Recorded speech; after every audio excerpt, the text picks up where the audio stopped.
The man on the face of the $20 bill is the same man who once offered up to 325 times that amount for the return of a runaway enslaved person, including extra bonuses for every 100 lashes inflicted upon that man. He was a master planter who fertilized American soil with Native American bodies and hydrated southern cotton fields with the blood and sweat of free black labor.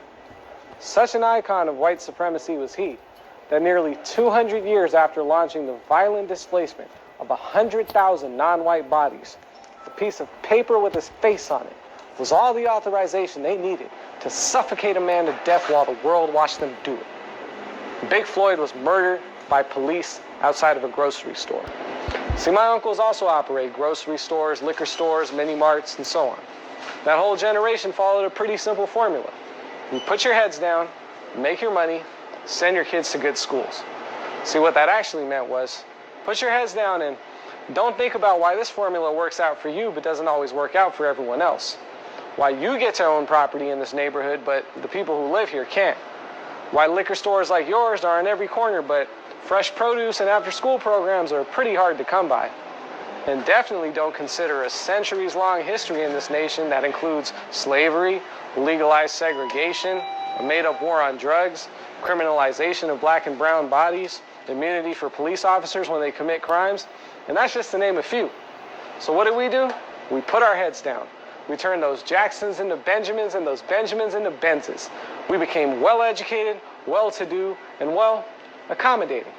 We complied with the status quo that keeps telling us that we're almost there, but just not quite them enough until we shed every last remnant of our heritage.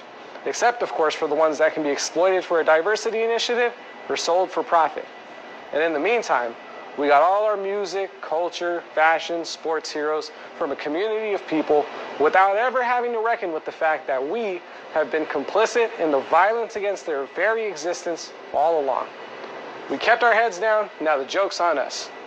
We abandoned our homelands and everything we knew to escape poverty, to escape violent conditions, to escape systemic oppression.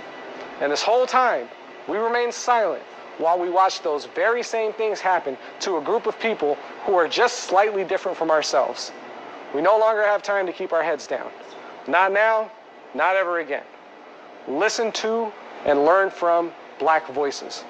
Donate your time and your money to Black-led organizations and Black causes. Learn and vote in your federal and local elections.